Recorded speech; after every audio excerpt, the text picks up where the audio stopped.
So Dana Evans is a player that not only is a decent player, but she is, alongside Marina Mabrey, another player that has apparently requested a trade from Chicago. Except unlike Mabrey, who everyone was saying, oh, she requested a trade, they had to trade her. Supposedly, they did not even try to trade Dana Evans, which is a bit of a crazy one. So, Dana Evans' agent posted this, obviously about her. I've never seen a player who was playing close to 30 minutes a game, averaging 13 points, 5 assists, get blamed for slow starts, move to the bench, can't get 10 minutes consistently. Obviously, they replace her with... I'm trying to think what the starting line was start the year. It was Dana Evans playing the 1.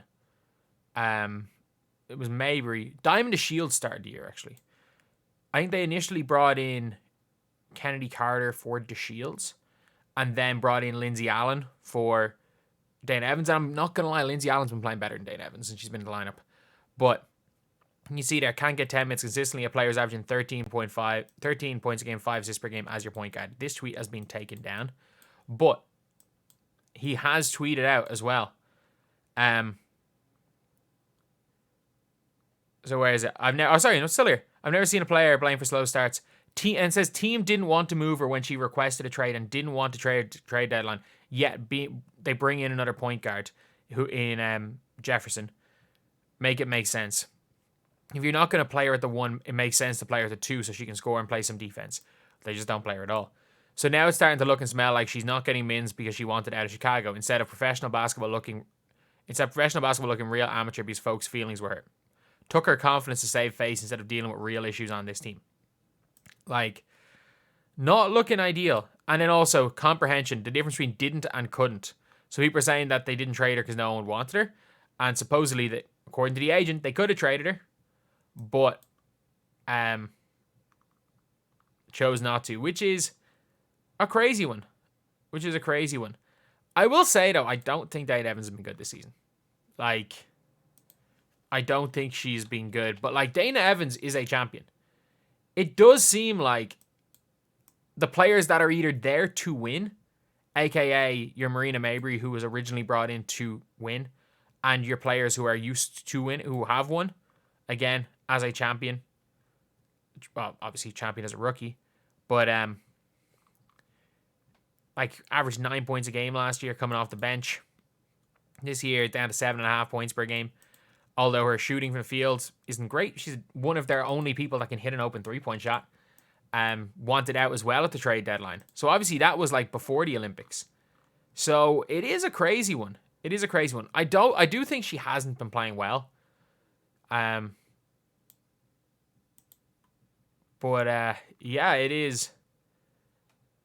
Like, it is what it is. Supposedly, Azare Stevens posted something about Dana Evans. I don't know. Or about freeing Dana Evans. I really don't know. Like, the WNBA drama is just the craziest one. The craziest one to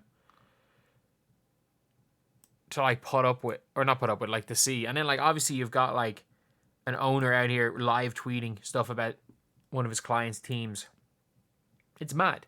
It's absolute madness. But I wonder what is going on in Chicago. I really do. I really, really wonder, because it could be, again, if it wasn't for the fact that, like, Marina Mabrey was one of their better players and Dana Evans a champion, it would be something. And yeah, it does look weird. It does really look weird. And then you just never know what's going on again with teams trying to rebuild, because you never know. Obviously, a lot of the time trying to rebuild, you're trying more so than anything to build a good team together. You're trying to build for the future. You're not really building for right now. So sometimes maybe some players that want to win now will be a little bit pissed off at a rebuilding situation, which makes sense, I guess. But yeah, it's still just mental. It is still just absolutely freaking mental what's happening with the Chicago Sky right now.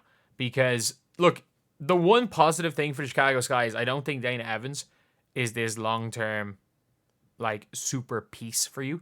I don't think she's this long-term starting 1 or 2 in it for a championship team. But we saw last year she averaged 9 points a game off the bench for a much better Chicago Sky team than they are right now, and she can hit a 3-point shot. She is the only player. Before yesterday, I'm pretty sure she was the only player not named Rachel Bannum to hit a 3-pointer after the Olympic break. Obviously, what's her name hit three. She hit 3 or 4, Onion Ware, and then Kennedy Carter hit 3. But like up till yesterday, it was only her and Rachel Bannum. So what do you guys think?